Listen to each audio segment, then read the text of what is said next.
राजस्थान में सामुदायिक तनाव, जनसंख्या असंतुलन और दंगे फसाद की स्थिति वाले क्षेत्रों में स्थायी निवासियों की जमीन जायदाद की सुरक्षा और सामाजिक सद्भाव बनाए रखने के लिए राज्य सरकार ने बड़ा कदम उठाया है। मुख्यमंत्री भजनलाल शर्मा की अध्यक्षता में बुधवार को हुई राज्य मंत्रिमंडल की बैठक में the Rajasthan prohibition of transfer of immovable property and provision for protection of tenants from eviction from premises in disturb areas bill 2026 के प्रारूप को मंजूरी दे दी गई है। यह विधेयक आगामी विधानसभा के बजट सत्र में पेश किया जाएगा। बैठक के बाद संसदीय कार्य मंत्री जोगाराम पटेल, उद्योग मंत्री राज्यवर्धन सिंह और खाद्य मंत्री सुमित गोदारा ने प्रेस ब्रीफिंग में विस्तार से कैबिनेट के निर्णयों की जानकारी दी। Rajasthan provision of transfer of property movable property and provision for protection of tenants from eviction from the premises in disturb area bill, इस बिल को आज यशस्वी आदरणीय भजनलाल जी के नेतृत्व में मंत्री परिषद के साथियों ने पारित किया है। मंत्री कैबिनेट ने आज इसके पारित किया है। आगामी विधानसभा के सत्र में इसमें विधानसभा के पटल पर रखा जाएगा और इस पर जो भी वाद विवाद होने के बाद इसको पारित किया जाएगा। क्या प्रावधान है, किस लिए लाया गया है? हमारे राजस्थान के अनेक क्षेत्रों में समुदाय विशेष में असंतुलन, जनसंख्या का असंतुलन,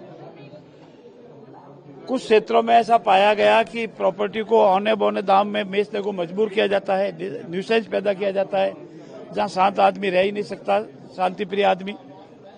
कुछ ऐसे भी पाया गया है कि उस एरिया के समुदाय विशेष का जनसंख्या बहुत अधिक बढ़ गई है, कुछ समुदाय की बहुत कम हो रही है। तो ऐसे सभी विषयों को हमारा राजस्थान शांत रहे और शांत रहे, इसीलिए हमने अगर आवश्यकता पड़ी तो जांच करवाएंगे। जांच के बाद अगर ये पाया जाएगा कि डिस्ट्रिक्ट एरिया डिक्लेयर किया जावे तो उसको डिस्ट्रिक्ट एरिया डिक्लेयर करेंगे। उसकी अधिकतम अवधि 3 वर्ष होगी, उससे पहले भी उसको समाप्त किया जा सकता है और बढ़ाने के लिए होगा तो पुनः जांच करके बढ़ा सकते हैं। सबसे पहले राजस्थान को उद्योगों के अंदर एक प्रभावी राज्य बनाने के लिए और राजस्थान के नौजवानों को एक उनके लायक एम्प्लॉयमेंट अपॉर्चुनिटी देने के लिए एक और कदम राजस्थान सरकार ने आज लिया है। राजस्थान एरोस्पेस और डिफेंस पॉलिसी 2026 को लागू करा है।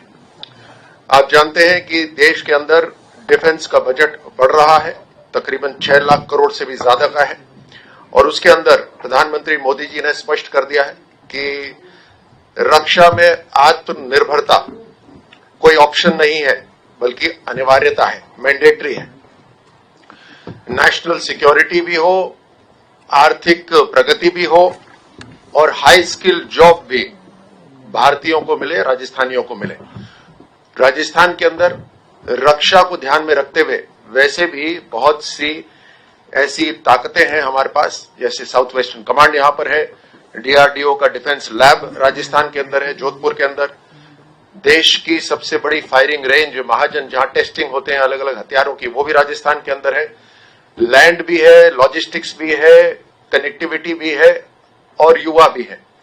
अब उसको ध्यान में रखते हुए ये पॉलिसी लागू की गई है। इसके अंदर high skill youth employment opportunity यहां पर मिलेगी।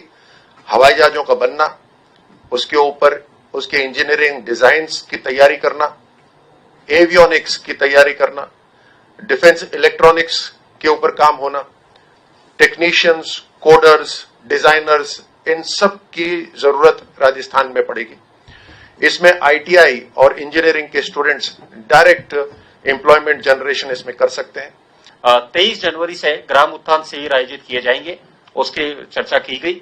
ग्राम उत्थान शिविर प्रधानमंत्री श्री नरेंद्र मोदी जी के गरीब युवा अन्नदाता नारी शक्ति GYN के कल्याण के मूल मंत्र को आत्मसात करते हुए GRAM Rajasthan global Rajasthan agro tech meet GRAM 2026 का आयोजन किया जा रहा है। उसके तहत किसान और पशुपालकों की सहभागिता रहे, उसके क्रम में शिविर आयोजित किए जाएंगे प्रत्येक गिरदावट सर्किल में 23 तारीख से, और उसमें शिविर आयोजित किए जाए उससे पहले 22 जनवरी को ग्राम सभाओं का आयोजन किया जाएगा ताकि इसमें उत्थान शिविर में होने वाली गतिविधियों के बारे में विस्तृत जानकारी मिल सके। देश दुनिया की ताजा खबरें और वीडियोस के लिए अभी डाउनलोड करें पत्रिका ऐप।